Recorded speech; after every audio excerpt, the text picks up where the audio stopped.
It's Ryan, board certified specialist physician. Thank you for joining me. It's our 84th practical internal medicine episode, and we're discussing a local topic, localized lymphadenopathy. Now, if you haven't yet subscribed to my channel, I hope you will consider that. Our quote for the day, everybody: motivation is what gets you started, but habit is what really keeps you going. That's powerful. Dad joke for the day: why do dads take an extra pair of socks when they go golfing? In case they get a hole in one. Guys, you got to know your lymph node groups. Okay. So we talk about cervical lymphadenopathy, we talk about axillary lymphadenopathy, groin or inguinal lymphadenopathy, and then popliteal, and the popliteal fossa behind the knee. So zooming into our cervical group, remember we have the submental, just under the chin. Then they have the submaxillary, or some people may even call it submandibular. Okay, and then we got the supraclavicular just above the clavicles. Then we got this deep cervical chain, which is actually deep to the sternocleidomastoid muscle. We got the tonsillar, the superior cervical, and we got the posterior cervical, right, in the posterior triangle of the neck. So if you think about the sternocleidomastoid separating these zones into, uh, anterior and posterior triangles, and you can satisfy your approach from there. So it's preauricular, which means just in front of the ear, or postauricular behind the ear and occipital.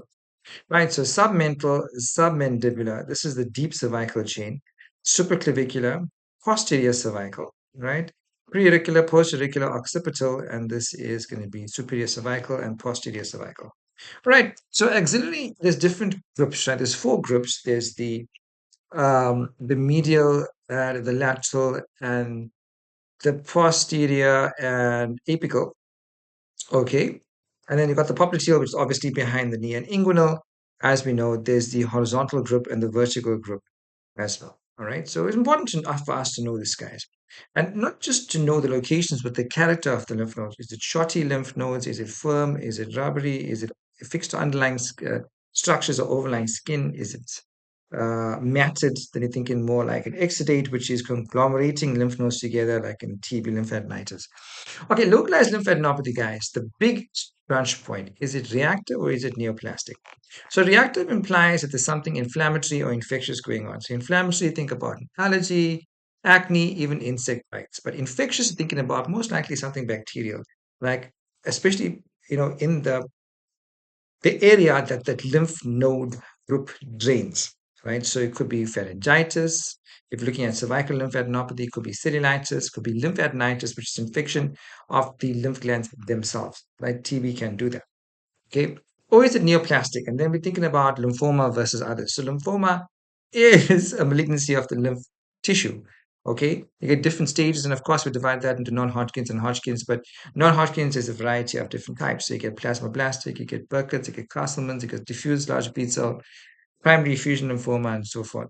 Or it could be metastatic, and that's metastatic to the area that the lymph node group drains. So nasopharyngeal could be a head and neck cancer, could be a thyroid, breast, GI tract, or melanoma. Okay, and here we're looking at the specific subgroups based on location and the possible, more likely etiology. So cervical, if it's anterior, you're thinking about infection like mono, which is EBV, Epstein-Barr virus, or toxoplasmosis. If it's posterior, TB always.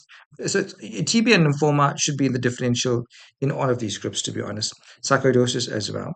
And then, of course, malignancies as well. So supraclavicular, thinking of cases of thoracic malignancy, looking at breast or mediastinal malignancy. In the mediastinum, is it a thymoma? Is it esophageal carcinoma? Is it a spinal malignancy?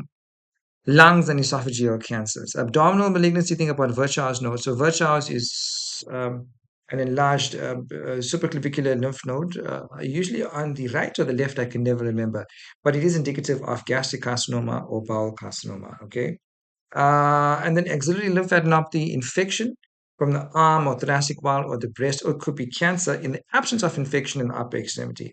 Extraocular lymph nodes, guys, is always pathologic, always.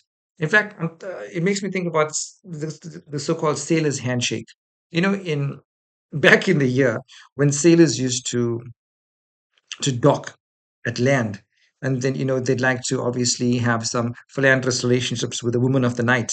And when they greet the woman, they'll grasp the hand and then feel for epitrochlear nodes, because that was indicative of syphilis, all right, and probably manifestation of secondary syphilis. So syphilis can definitely cause a secondary syphilis, as can tularemia, which is not endemic to sub-Saharan Africa.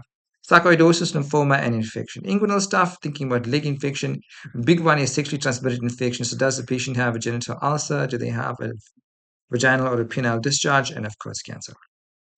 My friends, we're still continuing with the topic of joy. Now, First Peter 1 verse 6 says, "In all this you greatly rejoice, though now for a little while you may have had to suffer grief in all kinds of trials." Trials are necessary for growth. Just like how we said that there's a breaking process, there's an emptying process and there's a breaking process. If you want to be used by God as a disciple of Jesus Christ, you will have to go through the maturation process, and that will entail you being broken. Okay, then only can we offer our lives as a sacrifice unto God. Amen. Here are my references, guys. Take care.